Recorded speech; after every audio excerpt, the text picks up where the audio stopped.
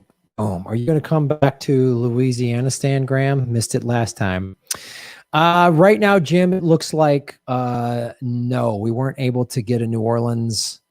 Just the routing with it didn't quite make sense. So we're going to be in Florida for, I think we got 4 shows in Florida. Yeah, Jacksonville, Orlando, Tampa, and Miami.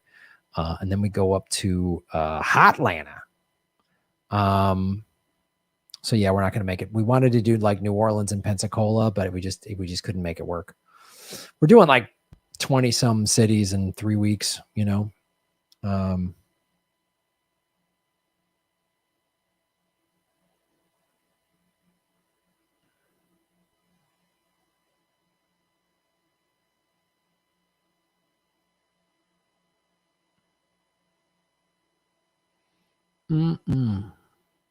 What's up with the homeless in Los Angeles? Well, they just haven't picked themselves up by their bootstraps. That's all. Yeah. LA. Oh my God. The poster child for wealth inequity is Los Angeles. These celebrities and show business people, producers and stuff, studio executives, just egregious wealth. These developers that, you know, pay off the LA City Council to put these massive new apartment complexes with $3,000, $4,000, $5,000 one bedrooms, literally across the street from tent cities. LA is this the most egregious form of America's late stage capitalism. It's so offensive to me.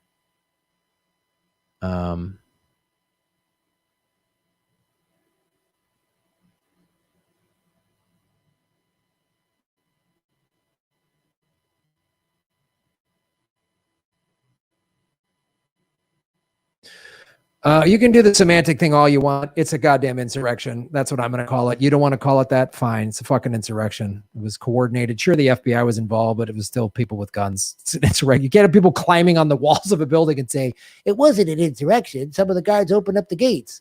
Not all of them. This is like such a dumb semantic thing to argue. Yeah, you call it what you want.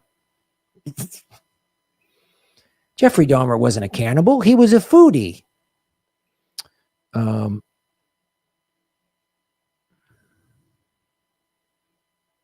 Is the real LA better or worse than the version in Blade Runner? Oh God, it feels like it's just actually Blade Runner's coming to pass. That's what it feels like. That's what it feels like to me.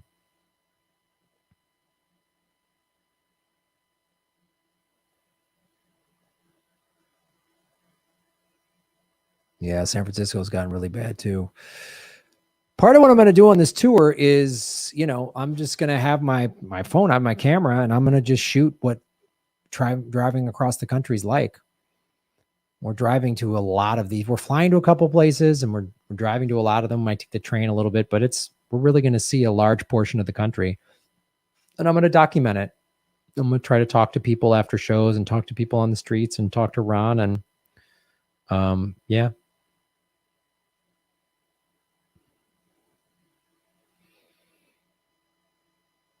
I should have Jordan Sheridan. Yeah, I haven't had Jordan on in a while.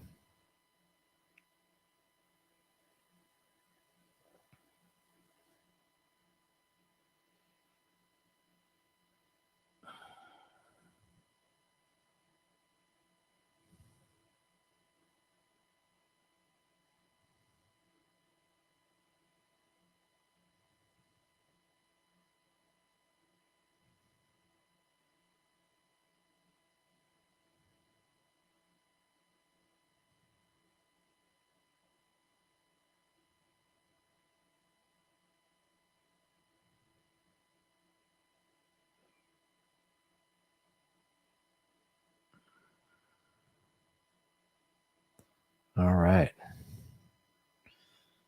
Wait, well, let me move that song into that. David has a love song.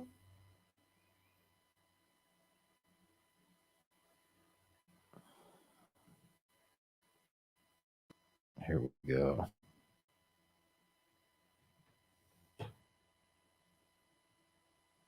Edge is back with 4 new recipes. Get it before it's gone. No one outbeats the hunt. This is David Hasselhoff. Writing's not that easy, but rarely can help. This is David Hasselhoff doing an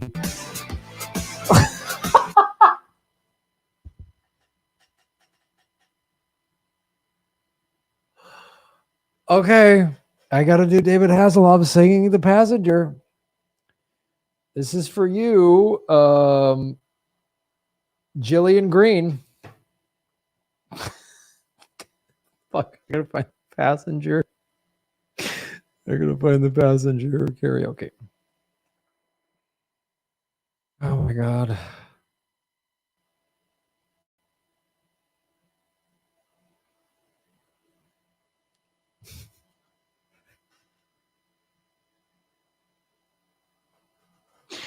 Oh my god. I'm sending you this Venmo and hopes you will do an impression of David Hasselhoff doing an impression of Iggy Pop. I'm begging you. You are your only hope.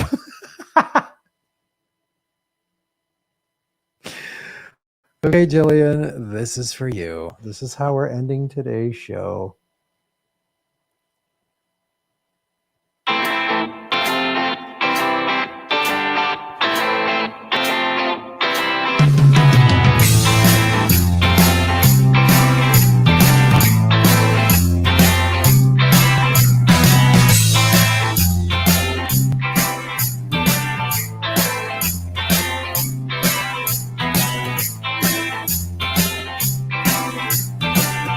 I am the passenger, and I ride and I ride. I ride through the city's backsides. I see the stars come out of the sky. Yeah, they're bright in a hollow sky. You know, looks like David has fall. I am the passenger. I stay under glass. I look through my window so bright. I see the stars come out tonight. I see the bright and hollow sky. Over the city's a rip in the sky, and everything looks good tonight. Sing la la la la la la. La la la la la la la. La la la la la la la.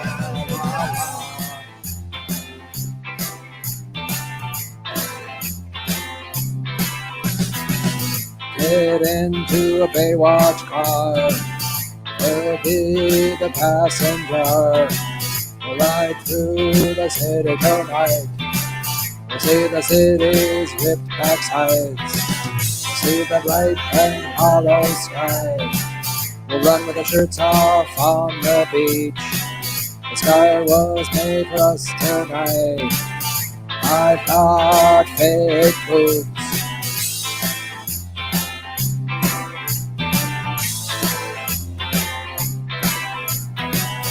Oh, the passenger stares out a window. Does it black and white to look artistic?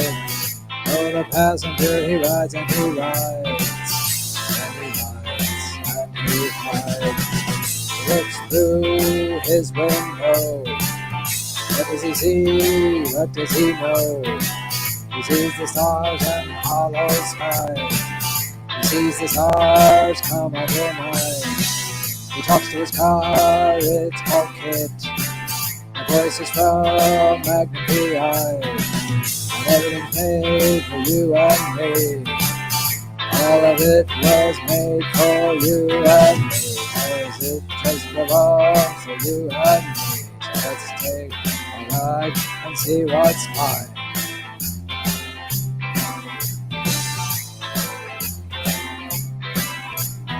La la la la la la la. La la la la la la.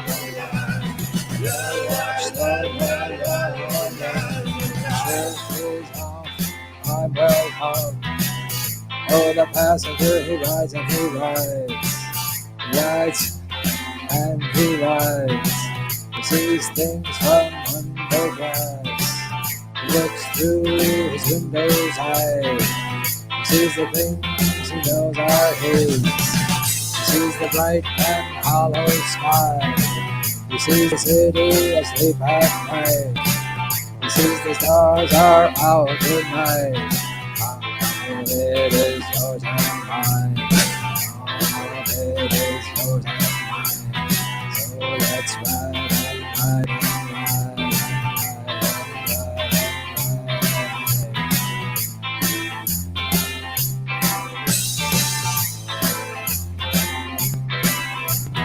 la la la la la la la la la la la la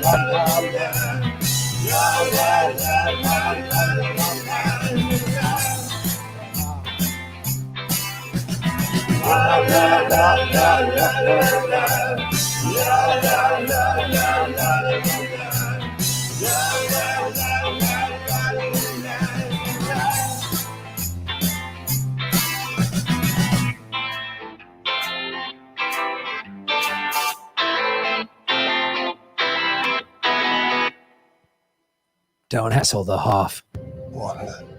Welcome home. He says I should watch WandaVision. I haven't.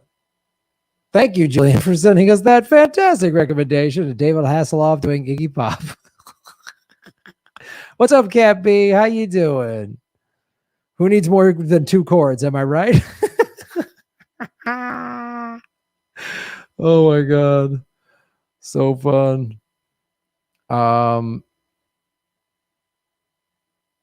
Graham Elwood, a young loner on a crusade to champion the cause of the innocent, the helpless, the powerless, in a world of criminals who operates above the law. Thank you, leftover beast cake. You're all fantastic. Hit the like button. Thank you for supporting what we do. Tour dates. I will be posting Pittsburgh later today, tonight. Ron just sent me Pittsburgh. We will be posting San Francisco and Sacramento. Those have been confirmed. Just waiting on links from the Comedy Club. Waiting on links from Hotlanta. Waiting on links from Nashville. Might even be a couple live government secrets.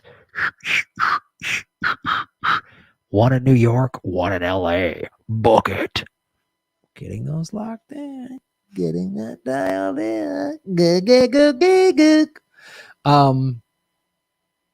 La la la la la la la la la. Hasselhoff. Is there anything more golden than the hassle? Is there anything more golden than the hassle?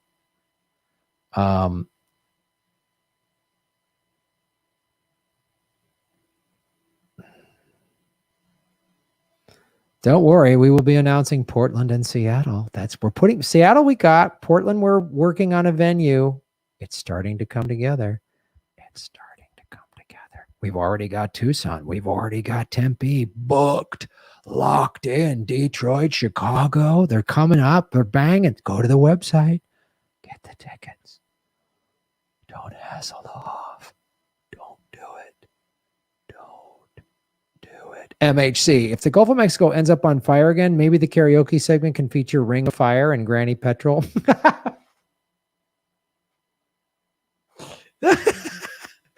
God damn it. So fun. We'll be live tomorrow, probably around the same time, around 4:30. Working on a guest. I will announce Thursday game show. Thursday night, 7 o'clock game show. Friday government secrets. Tomorrow, probably 4:30. I said 4. I started at 4:30. Yeah, around 4:30 tomorrow. La la la la la la la la la la la la la la.